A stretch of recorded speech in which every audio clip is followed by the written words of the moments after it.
Hi, welcome back to the channel. It's week 12 and today is actually day 1 of our first simulation. You're going in! 3, 2, 1, go!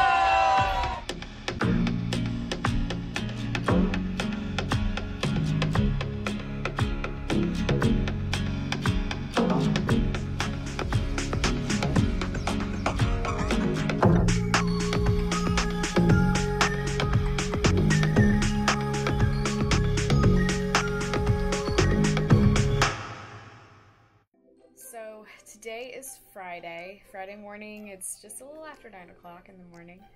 I'm getting ready to jump on my treadmill over here and do a 4-mile walk, which is the first day of our first simulation. I wanted to share what I've done earlier this week. Actually, this week, so far, Monday through Thursday, I have ran a little bit every day, which is the first time in quite a few weeks that I've done that.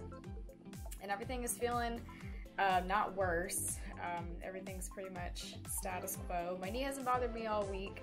My foot is the same. You know, I feel it, like I said, first thing in the morning, but I've been, you know, it usually works itself out once I actually start moving around, and then I've been icing every evening. So that's seemingly under control. We'll see what happens after our 13-mile run tomorrow, which I'm having to do just right here on my street where I live. My running buddy is out of town, and we've had just some not super exciting events happen in our area to where right now I just don't feel safe running by myself away from my home. So it'll be interesting. Tomorrow's run will look interesting. I've already messaged my sister, be like, I'm probably gonna get bored running up and down my street. I will probably call you. But yeah, so I'm gonna hop on usually these walks that we do on the plan from this point on, I usually just do them on my treadmill. I might go out and do them some other places, we'll see, but it's just as easy for me to, you know, set the treadmill to a certain pace and, you know, set my phone up on a YouTube or something and just not think about it. But I do encourage you, if this is the first time you've ever done this type of plan, you know, it says 4-mile walk, make it a walk.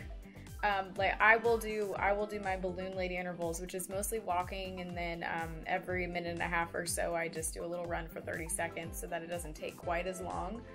But I mean, it says to do it as a walk for a reason, especially since we're, you know, still continually increasing these long runs, you know, over the weekend.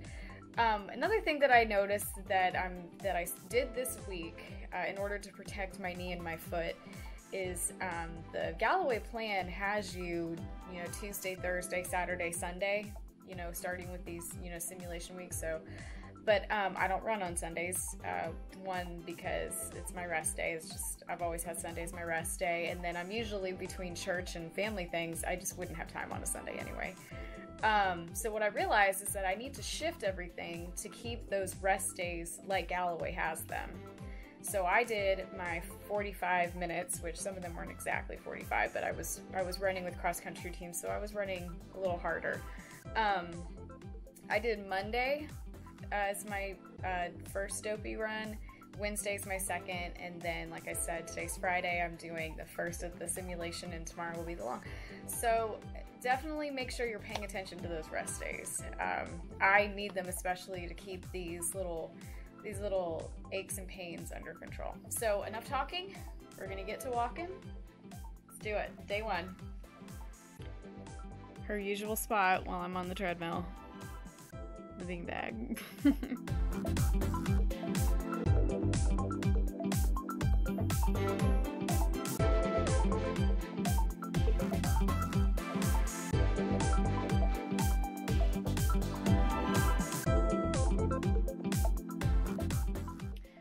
Alright, day 1, 4-mile walk of the simulation is done. I am very sweaty. Well, not very sweaty, I'm a little sweaty. Sadie can tell. So I will see you bright and early in the morning, 13 miles, and because I'm me, we will make it 13.1. We'll see you then. Just trying to head upstairs. She splooted it out. Happy Saturday. I got about 4 hours of sleep last night. So not excited to be out here, but I'm gonna go as far as I can before I just absolutely hate myself. No, we're gonna have a better attitude. We're gonna do all 13. I actually have my watch set for a half marathon target because that's what I wanted to do. So I'll check in every couple of miles. There's not obviously much to see on my street, so 13, let's do it. 4 miles in. It is slow. Like, my first few splits were the same splits I had walking on my treadmill with my balloon lady walk jog situation. My street is just up, down, up, down. Like, I've walked up this hill each time. I haven't even tried to run up it, really. I can tell I only got 4 hours of sleep. Oh, I'm thinking what I might do is try to keep intervals for the most part until I get to halfway done, and then switch to heart rate, which means I'll be walking a little bit more just to get it done. We'll see. See how I feel when I get to 6.5. This is one of those runs that's not going to be like the other long runs where it was like, oh, I had a great pace. Nope. Alright, I think we're coming up on 8 miles. I don't want to say I've given up because that sounds real negative, but I'm definitely doing the heart rate thing. My legs feel so heavy, and I don't know if it's because just going up and down all these hills many times, or if I haven't been doing strength training like I should have. I don't know, but I'll be real, I'm ready to be done.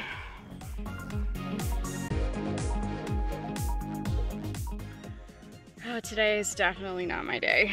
Another thing, I can tell that these shoes, they're done.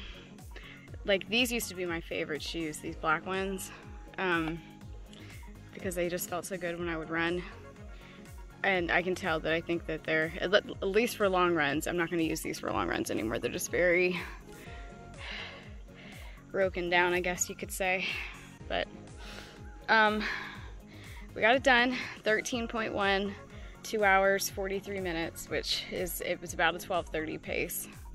A couple of my splits were either, you know, below that, or there was a couple when I called my sister and talked to her for a little bit. And during that time, they got closer to 13, but I hate running on my street. So many stupid hills, and my knee started hurting right at mile 8. Like, my watch hit, you know, did the little ding that I'd hit mile 8, and my knee just is like, okay, it's time to start hurting now. And it was bad, like 8 out of 10 pain scale. So I guess we'll be taking care of that next week. I told my sister, I know I can get a cortisone shot, but I don't know if I should need to wait till closer to marathon to do that, because what if I get a shot now and it wears off? Then it was just a waste. The drama of marathon training.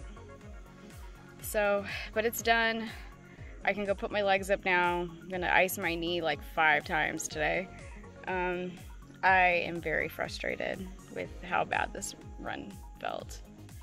But like I said a few weeks ago, not every long run is gonna be great. I had 2 great ones in a row. So I guess I was due for a bad one. Yeah. So I'm sitting in the middle of my driveway, letting my knee rest for a second before I make it the rest of the way back up to my house. I guess that's the benefit of running here. I knew that the benefit of running just right here on my street where my house is that there was no commute to get back home. I'm just right here at my house. Oh, one thing that I did do, and I don't think it bothered me at all. I think because I did get a side stitch towards the end, but it was while I was talking to my sister, so I think it was because I was talking on the phone.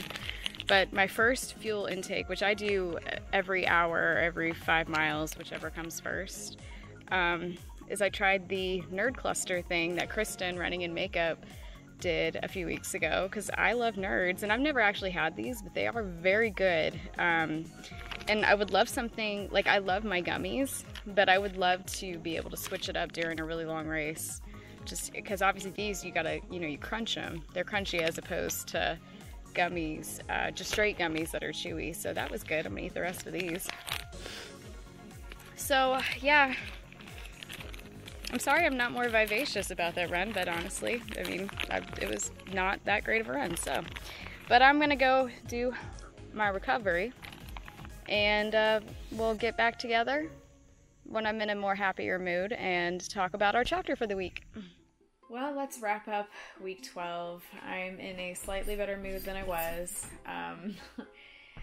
Still frustrated, but I think probably every person who has the aches and pains of doing this type of training gets a little frustrated when you know there's not much you can personally do and you have to go seek some help. I got a call into an orthopedic, but of course, like most things, they're booked out. They can't see me for a little over a week. So I'm not really sure what I'm going to do with week 13. I'll have to sit down. I don't really want to do another non-weight bearing week because I don't feel like I get a lot of cardio out of that, but maybe that's what I will do. I don't know. Stay tuned. Tune in next week for week 13 to see what Amy does with her life. But we'll do this now. Run the mile you're in. Week 12 is comparison. And this is a really good one. I really enjoyed this one. So his first sentence, he says that he finds it somewhat ironic when he shares one of the biggest lessons that God taught him when it came to running in life is to stop competing, which is, you know, funny to hear a professional runner say that. He says, I didn't feel he was addressing an outward action, such as not racing again, but rather I felt he was addressing what was happening in my mind and in my heart as I competed. He talks about, you know, and a lot of competitive athletes are like this, you know, it was he was being driven by being better than everyone else. His grid for success was comparison. I found that competing to be better than others was deeply unfulfilling and even a performance de-enhancer. And, you know, the pressure that he felt and that you see it all the time that these professional athletes feel to be the best can be debilitating sometimes. He says, winning can be fun, but it can also be rooted in poisonous comparison. I can see that it affected how I felt about myself. I know this was the case because I wasn't able to celebrate others' victories. I liked that. You know, your drive for wanting to do well, is it to be better than everyone else or just to, you know, better yourself? I feel like if your true goal is just, you know, doing your own best, you're able to celebrate your friends' victories and the victories of those around you. And he says that you don't have to compete in a way that is rooted in comparison. He references the Gospels, you know, how the disciples, you can read it, you know, were comparing themselves to each other in that group of 12. And he talks about from that story that all God and, you know, all Jesus said to his disciples is that he wanted them to follow himself, not worry about, you know, all the others in the group, just you follow me. And so what he says in here, Ryan says, when I compared myself with the best runners in the U.S., God responded, you follow me. Even when I compared myself with my previous performances, you follow me. He says, I found that the best way to compete is to strive for personal excellence, trying to get everything I could out of my body on a particular day. And I think that's key because, you know, just a second ago he referenced not comparing yourself to a past performance. And I liked that for this week because, you know, like I mentioned before, my previous 9-mile and 11-mile long runs were fantastic. And then this last one obviously was just absolutely terrible. And I was very frustrated. But then I had to sit down and really think that I did the best I could with that day. I was running on my street. It's incredibly hilly. I ran through pain, which I probably shouldn't have done.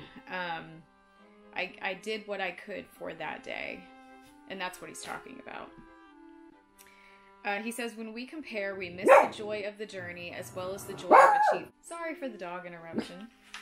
Lastly, he says, when we compare, we lose. Comparison sucks the life out of what we are doing. We are all on a beautiful journey, so let us be thankful for every step, even if our journey looks different from someone else's. So that, I think, is the overall theme of this chapter, and I love it, and I always share that with my cross-country teams that I get to speak with for middle and high school, because I feel like, especially at that time, you do a lot of comparing, whether it's, you know, for them running or, you know, just basic teenage stuff, like how do I look, what clothes do I wear, how am I doing in school, da da da da. And you can never compare yourself to someone else, because we all have a very specific path that God has us on, and it's not going to look, no one's two journeys are ever going to look the same, but each one is so important and so beautiful. And we each have our own story that will be told one day. Remember that when you're going to a race or start line or any event, or just going through daily life, that your journey, your story is so special, and it's just as special as the person that you may encounter that day. So I hope everyone's well. It did seem like a lot of people struggled with that 13 miles. It wasn't just me. I know we're still dealing with fall just not wanting to come, and like I mentioned a few weeks ago, I mean, once those cooler temperatures come, the running feels so awesome. So maybe it'll come and it'll stick around for a while. It hasn't quite come back here yet. So I'm thankful that next week is a low mileage week. And actually, we're actually taking a little camping trip next week too.